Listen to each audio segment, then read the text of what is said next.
everyone. Thank you very much, Mark, for this very nice presentation.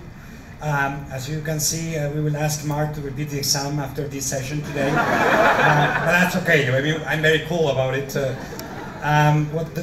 last part of the story that he didn't tell you about the introduction that day is that they were trying to play the question on me, and actually it was Mark trying to play the question on me about trying to tell something special about me. And I was telling Mark that, you know, I can see things and I know everything. So we have a little game over there that we will disclose only after the talk.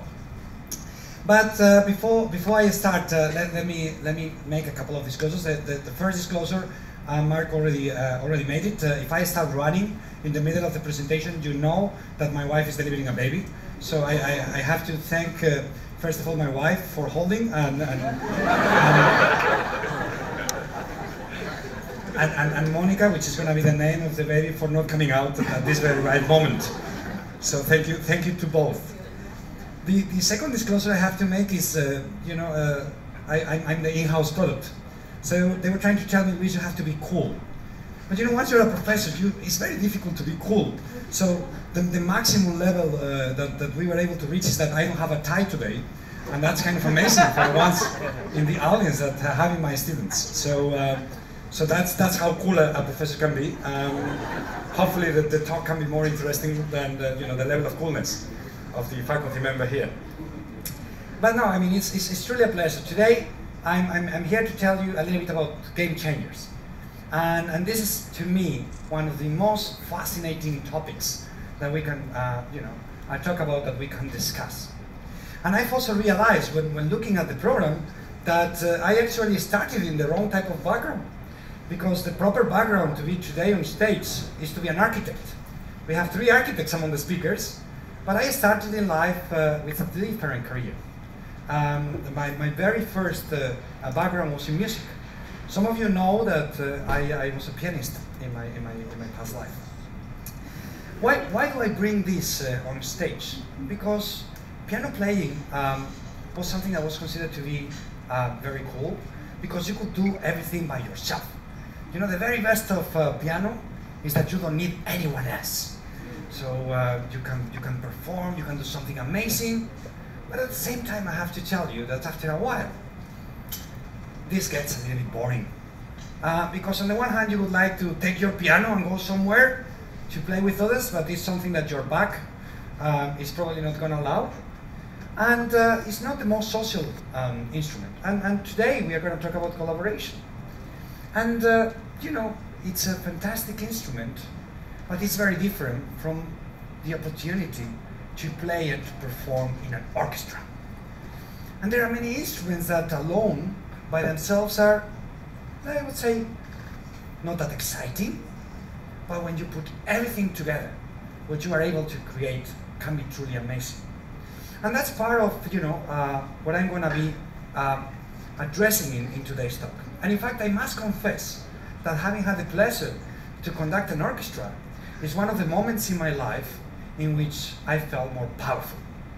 When you are able to, with a hand gesture, to make the full orchestra set up, you feel you have the power. I must confess, I've also tried this with my students, but sometimes works and sometimes doesn't. But in an orchestra, it's really cool. So it's interesting because what you are able to create when you are with other people many times is very different from what you are able to create when you are alone. And that's part of what we need to understand today and in today's businesses. Why is this? So let me tell you a story. Let me go back to 1997. In 1997, one of my professors at university gave me a call.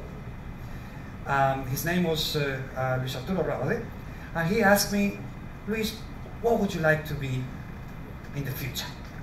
And I said, that's a very good question. I don't know, I think I would like to be a strategist, because I like, to design the future of organizations. I would love to have an impact. I would love to make things different. And he told me, but why don't you, become a strategist by first doing a PhD, and then you learn about it, you think about it, and then you can execute it. And I said, PhD? I mean, something I wasn't considering. I mean, really, you think this is a good idea? And he convinced me, yes, Luis, you should go for a PhD. So I bought the idea, and then I ended up enrolling in a PhD. Now, the very first day when I arrived to the PhD, I had clear in mind that I wanted to learn why some organizations were able to succeed while others failed, and what were the mechanisms that were behind that. And since I wanted to become a strategist, I attended many courses in the school to try to understand how strategy works. And when you are trying to understand how strategy works, one of the first conceptions that they tell you about is what are the roots of strategy. And as you know, strategy concept comes from the military. Strategy was originally invented and designed by the army in order to be able to win battles. And that's very good, and it serves for a purpose, but as those of you that have been my students know, this has created a certain influence in the way that we look at the world and in the way in which we strategize in companies. In fact, many of you have been recommended to have Sun Tzu, The Art of War, as your book, to be able to read before going to bed and really understand how are you going to win the battle and help your companies, whatever your company is, to defeat your enemies. I always say that Sun Tzu was not trying to teach Procter & Gamble how to make better business, and still, it seems that we are trying to force him, more than 2,000 years later, to have an impact in the way that business is conducted today. The other metaphor that I love and that my students have heard about are sumo fighters. Do you know how do you win in sumo? Is there any sumo fan in the room? No? There is a sumo fan in the room. So it's interesting to understand the rules of sumo, because actually there are different ways in which you can try to gain advantage and win in sumo. I mean, the first time we were learning how pigs are grown and how are they now bigger than in the past. Sumo fighters also tend to be nowadays bigger than in the past because size is an advantage. And it's an advantage because in sumo you win basically by getting your opponent out of the round that sets the arena where you are competing, or where you let the other one touch the floor. And that's basically the conception that we are using many times in business to try to convince companies what should they do in order to win. So what they should do is many times said is they need to defeat competition. They need to make them suffer. They need to make them touch the floor, and if possible, get out of the ring. And what does it mean to get out of the ring? To basically get out of the industry and become irrelevant for others. But I'm going to claim that this is not true anymore, and that this is the wrong conception to try to look at our future and to try to look at the way in which companies should be built. This is something that is very much linked to the notion of the single man holding the world. I'm sure many of you, when visiting New York, you have seen this sculpture. It's right in front of the cathedral by the entry of the Rockefeller Center. And it's kind of a joke that was played in order to show the world that the single man can hold the world. And this is the conception that for many years in strategy and among firms we have been trying to build. Someone alone can hold the world. Someone alone can hold an industry. But that's very tough. And what has been the solution in order to try to create this have been the mega mergers. These companies that look bigger and bigger, that increase in size, like sumo fighters. And then we discussed that some of them are too large to fail. It's very difficult for them to disappear because actually they are now so massive that they cannot get out of the place. So I'm sorry to tell those of those people that believe that this is actually the right conception, that this is expired. The world is no longer working like this. And the world needs to realize that there are a number of things that will definitively transform the way in which we conceive businesses. How is this going to change? Why is this model expired? Because no longer a single company, no longer a single individual, no longer the Superman is going to be able to hold the full size and the full weight that the world represents. And it's fine. And over there is where, we need to understand what is the power of many.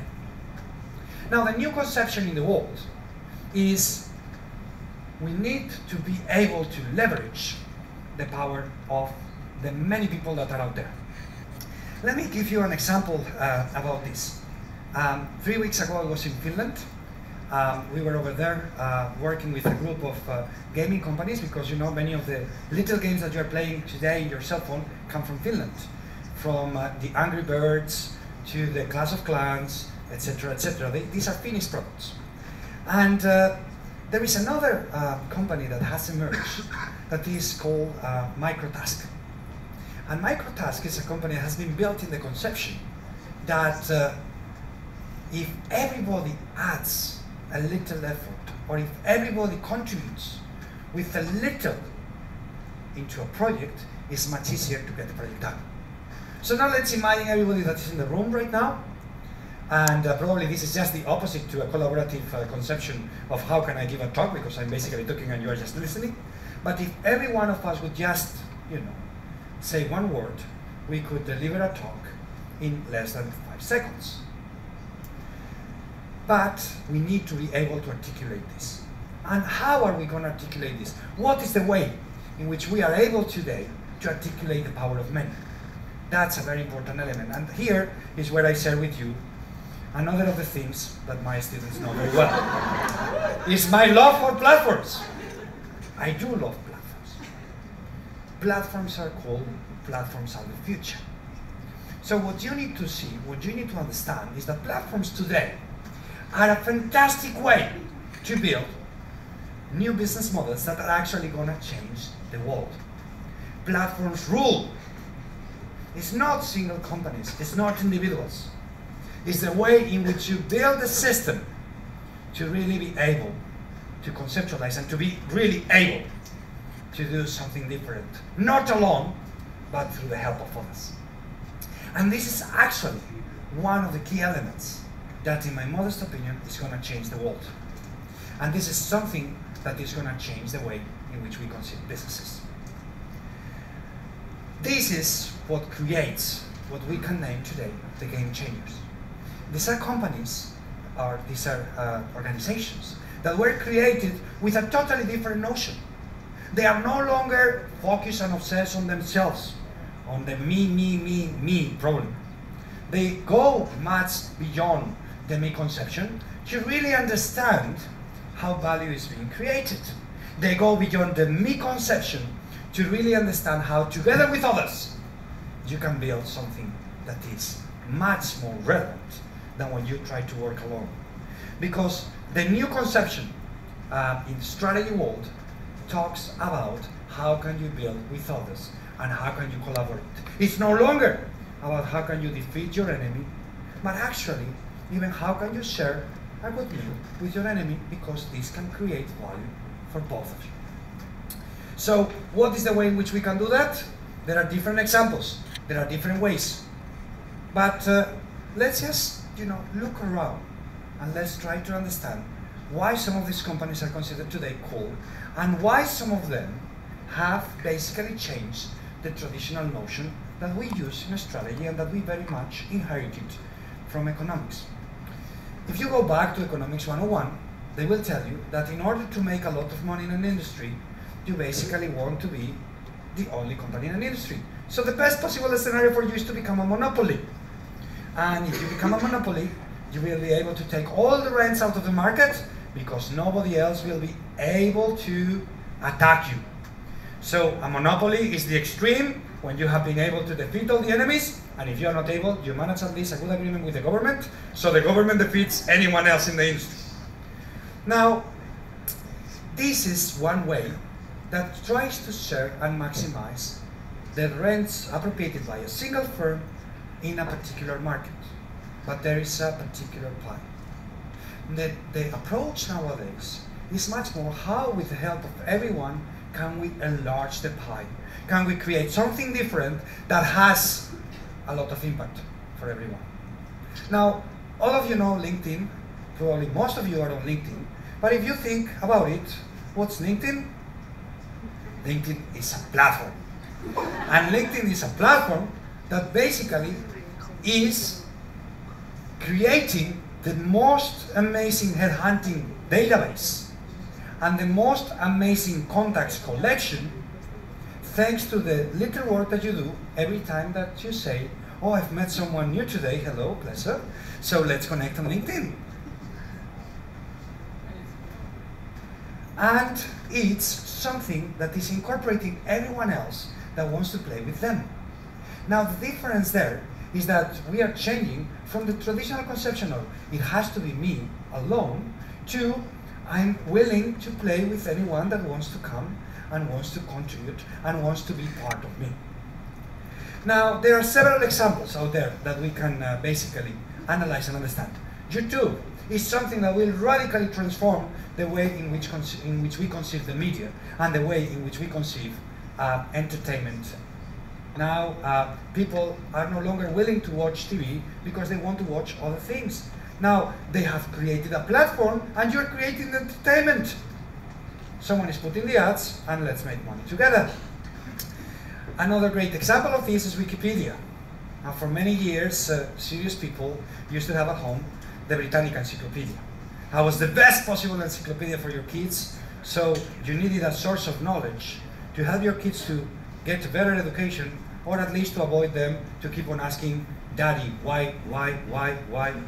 You know, after the fifth why, you tell them, go and read the encyclopedia. No?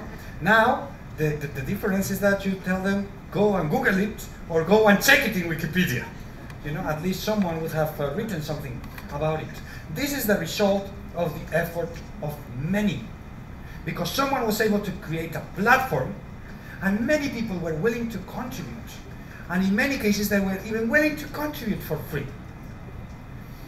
There is another example that I'm sure a number of you are leveraging. Even a number of you have now a hotel at home. How many of you are renting a room or even a coach in your house through Airbnb or Couchsurfers?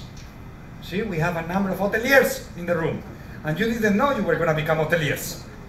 But suddenly you become hoteliers. And this is something that is going to radically transform the hospitality industry.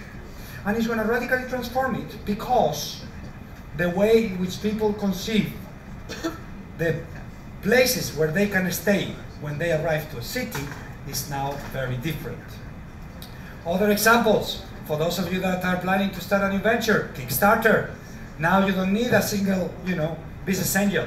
You can get the power of many, the people that believe in your project or your idea. Odesk, if you wanted, to get someone as a freelance for a particular project, no need, to just be interviewing one by one. You can get over there, and again, you have a platform that is basically transforming the way in which recruiting freelancers works. Twitter, even if still is in search for a proper business model, is going to revolutionize the way in which the newspapers and, in general, news industry works. Because now my neighbor is telling me what's happening around my house much faster than the local newspaper, which is asking me to pay tomorrow for the news of today. Carpooling. We can share the cars, we can share infrastructure, but actually, it's much better if I don't have to buy the cars, if someone else brings the car on board and I just create a platform where people can share. Now, all these are examples of companies that are trying to change the way in which the industry works.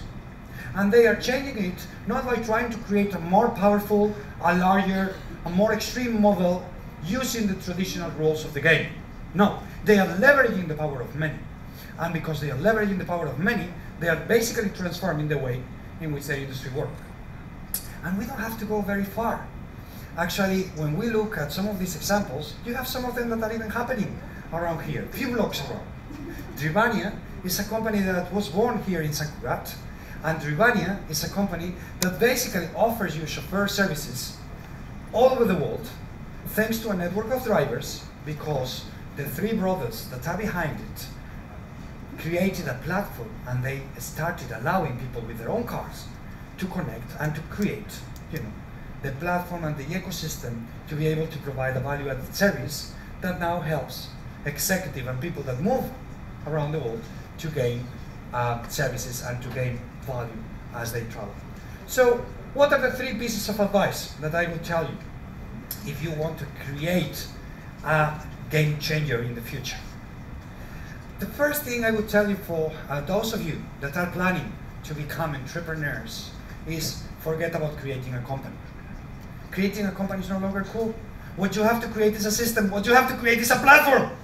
What's important over there is to be able to create a system that helps others to link efforts with you and to be able to radically transform an industry. And in order to do that, you need to understand the rules. So that's the second point. You need to understand what are the current rules of the industry. Because there is no example of a company that becomes market leader in an industry by replicating what the current market leader is doing. The way in which you can become a market leader, if you are not, the close second with more resources, is by radically transforming the game that you are playing. So you need to understand what are the rules in order to try to change those rules by creating more value and by better understanding your customer. My number 3 piece of advice is this requires generosity. So the old conception of this is my ring, the gold is mine, is no longer valid, because this destroys actually the power of the network. Network implies sharing, and sharing implies that people need to be generous. They need to understand that people need to be able to benefit from the joint efforts that you are creating. So, if you want to rule the world and you want to create game changers in the future, what do you need to do? You have to create platforms. So, thank you very much. Yes.